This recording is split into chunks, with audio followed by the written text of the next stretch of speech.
आज की रॉ देख के तो भाई ऐसा लगा कि ये रोमन और रॉक साथ में सिर्फ कोडी रोड्स और सेथ रॉलिंस से मैच जीतने नहीं आया भाई, ये तो करियर ही ले जाएंगे इनका। Okay, hello chatters, my name is Rohit and you are watching wrestle chatter. तो इस वीडियो में गाइस हम लोग बात करने वाले हैं आज ये मंडे नाइट रॉ के एपिसोड के बारे में, जो कि रेसलमेनिया से पहले रॉ का आखिरी एपिसोड था। और सबसे पहले मंडे नाइट रॉ की जो स्टार्टिंग है वो करते हैं Dwayne the Rock Johnson. Rock की जो नई वाली एंट्रेंस है वो हमेशा ही कूल लग रही है, उसको जितनी बार भी देखो। रॉक रिंग में आते हैं, रॉक के लिए जो चैंट लग रहे थे, तो रॉक को फिर से जो अपना गूज बम्स वाला मूवमेंट है वो आ जाता है। और हाँ, मैं आज इस वीडियो में बिल्कुल आराम से तसल्ली से बिना ये फर्क लगाए कि यार वीडियो कितने मिनट की बन रही है, अच्छे से एक्सप्लेन करूंगा। तो वीडियो को बिल्कुल मजे से देखना, आपको भी मजा आएगा सारे सेगमेंट्स को जो मैं एक्सप्लेन करूंगा।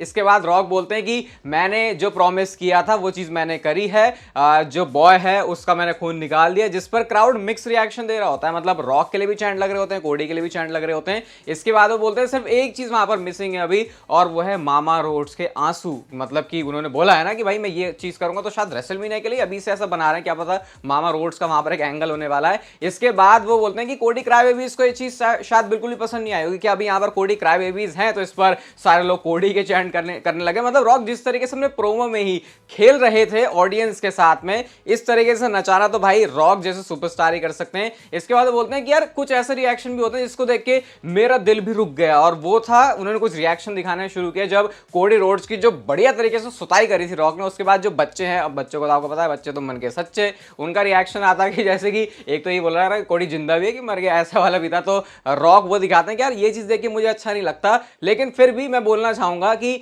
जो भी बच्चे हैं अपने मम्मी पापा में जरा इनको सामने लेके आओ, क्योंकि मैं कुछ बातें करना चाहता हूं तुम्हारे साथ। और वो बातें ये हैं, अंकल रॉक करके वो खुद को कॉल करते हैं कि उन बच्चों के लिए वो अंकल होंगे, और कहते हैं कि लाइफ में कुछ चीजें ऐसी होती हैं जो कि करनी होती है। और कोडी रोड्स ने बहुत ज्यादा उंगली कर दी थी, इसकी वजह से उसको एक बीटिंग लेनी पड़ी। और इसके बारे में तुम्हें कैसा लग रहा है? Professional wrestling is cool again वाली जो अपनी लाइन है, रॉक फिर से यहाँ पे दोबारा ड्रॉप करते हैं और बोलते हैं कि रेटिंग जो है स्काई रॉकेट हो चुकी है। अभी मंडे नाइट रॉ डब्ल्यूडब्ल्यूई की हिस्ट्री का लार्जेस्ट गेट है भाई, ये बहुत बड़ी बात है कि इतने सालों से रॉ चल रही है। और आज के रॉ के लिए अटेंडेंस भी भाई 15 हजार के आसपास थी। फाइनली वाला अपना कैच फ्रेज भी रॉक ने बोला, रॉक तो नहीं बोलते लेकिन जो पूरा क्राउड है वही इसके लिए पूरा कर देता है, और बोलते हैं finally the final boss has come to Brooklyn. लेकिन वो यही बोलते हैं कि रॉक जो है अकेला नहीं आया है। और जैसे ही उन्होंने ये बोला, ऑब्वियसली यहां पर रोमन रेंस का थीम सॉन्ग प्ले होना था। रोमन रेंस का शाही थीम सॉन्ग प्ले होता है, शाही एंट्रेंस के साथ सारे उनके ब्लड लाइन के जो मेंबर्स हैं उनके साथ होते हैं। अब वो रिंग में एंटर करते हैं और सबसे पहले इन दोनों ने आपस में हाथ मिलाया, हक किया।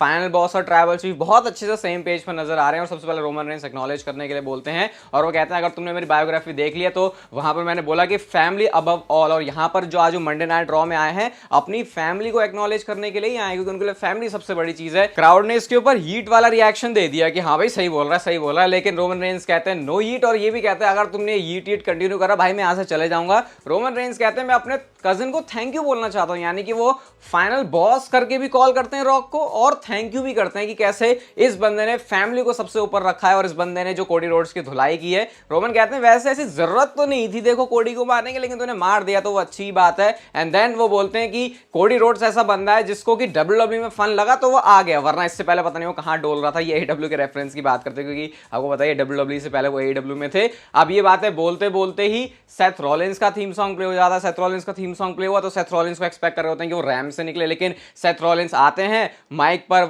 और क्राउड से ही हुआ है, बोलते क्या तुम्हें इतना स्टूपिड लगता हूं कि मैं इस तरीके से आने वाला हूं। और सीधे सीधे वो बोलते हैं भाई बातें बातें बहुत हो गई, लाइंस जो है क्रॉस हो चुकी हैं, आज उनको फाइट करनी है मंडे नाइट रॉ में ही। और इस पर क्राउड इतना ज्यादा खुश हो गया कि भाई आज हमको मैच देखने को मिलने वाला है क्या। और इसके बाद तो सेथ रॉलिंस जो बोलते हैं वो कहते हैं रॉक चल तू ही आ जा, और अगर रॉक तेरे में दम नहीं है तो रोमन रेंस तू आ जा। और उसके बाद उन्होंने ऐसा क्वेश्चन डाल दिया कि जिसके पास बॉल्स होंगी वही आज सेथ रॉलिंस के साथ मेन इवेंट में मैच करेगा। लेकिन आपको पता ही है ये जो हील वर्क अपना रखते हैं। रॉक इसका जवाब देते हैं अबे सेथ रॉलिंस तू क्या फाइनल बॉस को चैलेंज कर रहा है, तू क्या ट्राइबल चीफ को चैलेंज कर रहा है? तो कोडी रोड्स का हाल देख ले भाई। उन्होंने बोला उसको तो ब्रेन डैमेज ही हो गया है, उसका हमने जिस तरीके से हाल किया, तो भाई ना तेरे को रॉक के साथ फाइट करने को मिलेगी ना तेरे को रोमन रेंस के साथ फाइट करने को मिलेगी। और जैसे ही उन्होंने बोला क्राउड का भाई जो सारा मुंह है वो लटक गया। उन्होंने बोला कि हमारे पास एक दूसरा प्लान है, और प्लान होता है कि सोलो सिकोवा माइक पर आते हैं और बोलते हैं ना तू ट्राइबल चीफ से फाइट करेगा ना तू फाइनल बॉस से फाइट करेगा, तू मेरे से फाइट करेगा। सेथ रॉलिंस भी भाई क्या ही करते हैं, उन्होंने अपना ये जो चैलेंज चैलेंज है वो एक्सेप्ट हो गया वहां से, तो उन्होंने कहा चलो ठीक है हम भी कर लेंगे। लेकिन रॉक यहाँ पर ये बोलते हैं कि स्टिपुलेशन की बात हो रही थी ना, क्योंकि सेथ ने स्टिपुलेशन की बात करी थी, फर्स्ट ब्लड कर दो, ये कर दो, वो कर दो। उन्होंने बोला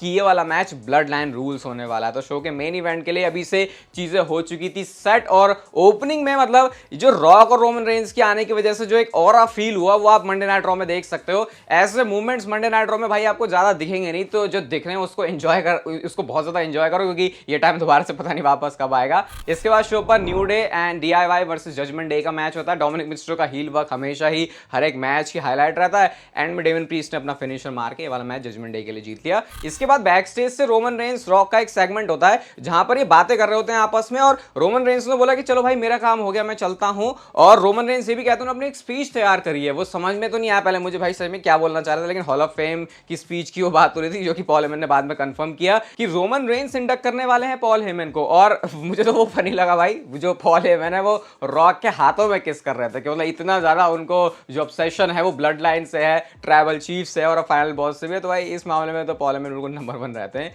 बैक स्टेज से जजमेंट डे और लेगार्डो डेल फैंटास्मा का भी सेगमेंट था, जहां पर मामी बिल्कुल भी खुश नहीं है कि डोमिनिक मिस्टेरो कैसे लेगार्डो सैंटोस एस्कोबार के साथ डील कर रहा है बिना हमको बताए हुए। तो शायद ये इतनी बार एंगल दिखा रहे हैं, इसके पीछे WWE कुछ बहुत तगड़ा कुक कर रही है, ऐसी मुझे स्मेल आ रही है इसके पीछे। नेक्स्ट मैच होता है Sami Zayn versus Bronson Reed के बीच में। शुरू में तो जो ब्रॉन्सन रीड है उन्होंने ही पूरे तरीके से मैच में कंट्रोल किया, लेकिन वो जो सनसेट फ्लिप पावर बॉम्ब लगाया वो ब्रॉन्सन रीड को लगते हुए देखना सैमी ज़ेन के हाथों, वो बड़ा कूल लग रहा था। हेलोआ किक के लिए पूरी तरीके से रेडी थे, लेकिन रैंप पर चैट गेबल की सुताई करते हुए गुंथर आ रहे हैं। और अभी आपको पता है गुंथर से लड़ने के लिए सैमी ज़ेन की मदद कर रहे हैं, चैट गेबल को मेंटली सपोर्ट कर रहे हैं। तो ये देख के भाई सैमी ज़ेन को अच्छा नहीं लगा। सैमी ज़ेन जाते हैं बचाने उचाने, वो क्या गए भाई, उनकी खुद ही ठुकाई हो गई। बेल्ट से ही गुंथर ने जो है सैमी ज़ेन को बड़ी जोर से मार दिया। ऐसा देख के लग रहा था भाई ये तो मैच के लिए ऐसा लग रहा है रेडी नहीं होने देंगे, पहले ही तोड़ देंगे इनको। लेकिन सैमी ज़ेन के लिए WWE रेसलमेनिया से पहले तो ऐसा दिखा रहे हैं कुछ भी ट्रैक पर नहीं है। लेट्स सी रेसलमेनिया में वो क्या करते हैं। इसके बाद इंडी हार्टवेल एंड कैंडिस लेरे वर्सेस मैक्सिन और आइवी नायल का मैच था। क्या ये यहाँ पर बताने के लिए, बस मैक्सिन ने यहाँ पर पिन कर दिया,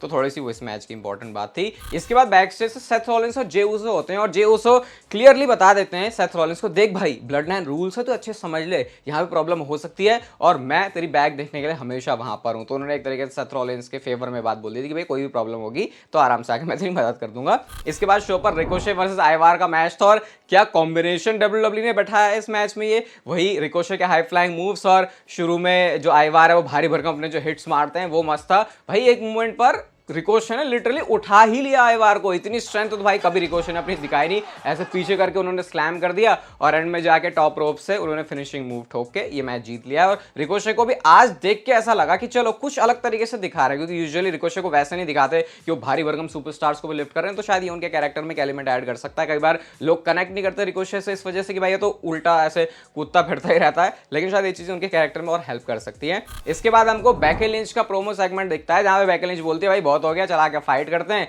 एडम पियर्स आते कहते हैं आज तो फाइट नहीं होगी। रिया रिप्ली फिर भी आ गई, बीच में सारी सिक्योरिटी होती है, सबको तोड़ा फोड़ा, इनके बीच ब्रॉल हुई, होती रही बचाने के लिए सब लोग आ रहे हैं, लेकिन फिर भी नहीं रुक रही। इवन बैक से जाके तक ये लड़ रहे थे। और उसके बाद डोमिनिक भी आते, रिया शांत हो जा भाई, कोई बात नहीं, रेसलमेनिया तक का ही वेट कर लो। तो ये इंटेंसिटी दिखाने की पूरी कोशिश कर रहे हैं। बहुत सारे लोगों के लिए वर्क कर रही है, बहुत सारे लोगों के लिए नहीं कर रही, क्योंकि जिसको इन्वेस्टेड होना है मेरे ख्याल से वो है ही इसमें। एंड आई थिंक काफी सही काम ही कर रहे हैं। ऐसा कुछ बहुत ज्यादा क्रिटिसाइज करने के लिए यहाँ पर है नहीं, जबरदस्ती उठा के यार ऐसे नहीं होना चाहिए, वैसे नहीं। ये जरूर कह सकते हैं कि बाकी स्टोरी लाइन तगड़ी है, तो इसके ऊपर थोड़ी सी ऐसा लग रहा है स्पॉटलाइट कभी कभी कम आ रही है। इसके बाद damage control versus Tegan Nox Shayna Baszler Zoey Stark का मैच था। यहां पर भी कुछ बताने की ज्यादा जरूरत है नहीं, इंसेन एल्बो के साथ डैमेज कंट्रोल यहां पर जीत जाती है।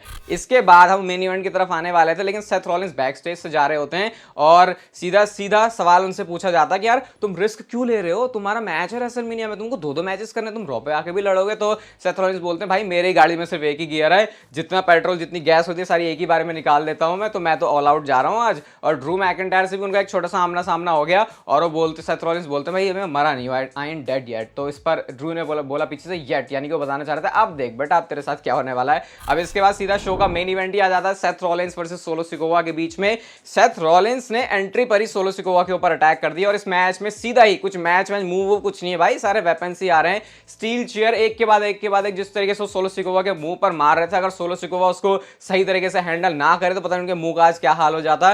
डीडीटी मारते हैं वो चेयर के ऊपर, टेबल निकालते हैं जो कि उल्टा उनके ऊपर ही भारी पड़ जाता है क्योंकि समवन ड्रॉप लगा दी, लेकिन बाद में उन्होंने टेबल निकाला और अपना जो पावर बॉम्ब है वो लगाया, स्टॉम्प मारा। ऐसा लग रहा था मैच ही जीतने वाले, लेकिन तभी जिमी ऊसो आ गया क्योंकि ऑब्वियसली ब्लड लाइन रूल्स वाला मैच है। जिमी ऊसो ने सेथ रॉलिंस को सुपर किक कर दिया। अब यहां से पता चल गया भाई शुरुआत हो चुकी है ब्लड लाइन रूल्स की नहीं बल्कि ब्लड लाइन भसड़ की। और जब ऊसो आए वहां पे, मतलब जिमी ऊसो आए, तो जे ऊसो भी ऑब्वियसली पीछे से आने ही थे। जे ऊसो आ गए, अबे लड़ते लड़ते जो है बैक स्टेज चले गए। बैक स्टेज चले गए तो वहां से निकल के आते हैं जे ऊसो फिर से कि किसी ने उनको फेंक दिया और पता चला वो सुपरस्टार कोई और नहीं बल्कि ड्वेन द रॉक जॉनसन ही थे। जैसे ही वो स्क्रीन पर देखे ऑब्वियसली क्राउड का उसके पीछे जो रिएक्शन है वही आना था।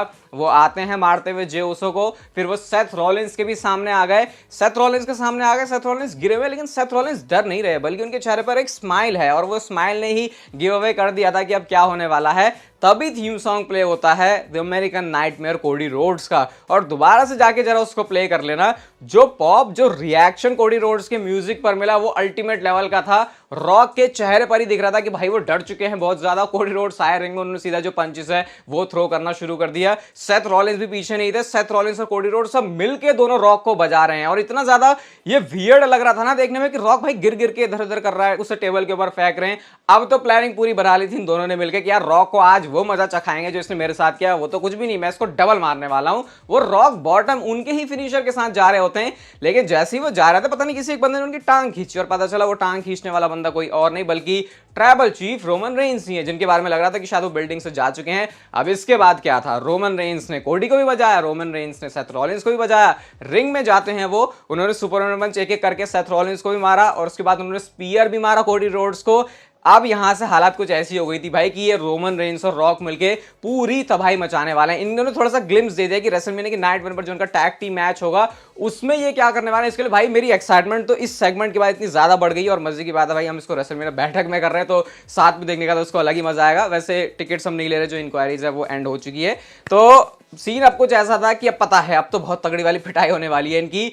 रोमन रेंस और रॉक ने बजाया, और बजाया सिर्फ ऐसे नहीं, बेल्ट निकाली गई रॉक की तरफ से। और एक वो मूवमेंट शायद मैंने नोटिस किया, मैं ज्यादा नोटिस कर रहा हूं मुझे नहीं पता, रॉक पहले टाइम भी पूछते हैं रोमन रेंस से टाइम कितना है, क्योंकि भाई ये कई बार ओवर टाइम भी चले जाते हैं। तो बेल्ट निकाली और एक एक करके रॉक ने सेथ को भी मारा, कोडी को भी मारा। अब रोमन ने रेंस ने कहा, मतलब रॉक ने कहा ले भाई तू भी मार जा। रोमन रेंस ने भी बेल्ट से एक बार कोडी को मारा, एक बार सेथ को मारा, और मारा मैं तो ऐसा कर भाई ऐसा खींच के इतनी जोर से, अब वो छाप ऐसा पड़े होंगे ना। मैं तो कोडी रोड्स के लिए ज्यादा बुरा सोचा था यार, इस बंदे ने तो पीठ में कुछ मतलब सेथ रॉलिंस के लिए सोचा था कि इसने तो पीठ में कुछ पहना है, कोडी तो फिर भी टी शर्ट पहन के आया था। इसके बाद क्या होता है, रोमन रेंस ने पकड़ा हुआ था और रॉक जो है मार रहे थे। एक बार सोलो सिकोवा ने भी कोडी को ऐसे करके पकड़ा हुआ था टर्न बगल पे और पीछे से रॉक मार रहे थे, और रॉक के रॉकी सक्स के जो है बहुत सारे चैंट लग रहे थे। रोमन रेंस और रॉक ने एक साथ पोज भी किया भाई। वो बेल्ट रोमन रेंस के हाथ में तो अनडिस्प्यूटेड चैंपियनशिप है और रॉक के पास वो मामा रोड्स वाली जो बेल्ट है उसके साथ उन्होंने पोज किया, जो कि काइंड ऑफ फनी भी लगा मुझे। रोमन और रॉक जो है फिर से रिंग में हक कर रहे हैं, गले मिल रहे हैं, और जो क्लोजिंग मूवमेंट था रॉक का वो मुझे पता नहीं फनी क्यों लगा। अचानक से रॉ ऑफ एयर जा रही है लेकिन फिर भी रॉक पड़े हुए हैं कोडी रोड्स को सूतने में। तो सुताई इनकी पहले भी हो गई, सुताई इनकी आज भी हो गई। अभी पता नहीं स्मैकडाउन में ये क्या करने वाले हैं। अगर आपको आज का रिव्यू, आज की मंडे नाइट रॉ पसंद है तो भाई इसे लाइक जरूर कर दें, चैनल को सब्सक्राइब भी कर दो क्योंकि ऐसी वीडियोस इस चैनल के ऊपर आती रहती हैं। और बताओ आपको रॉ कैसी लगी, और तब तक फिर लेते रहो जिंदगी के मजे।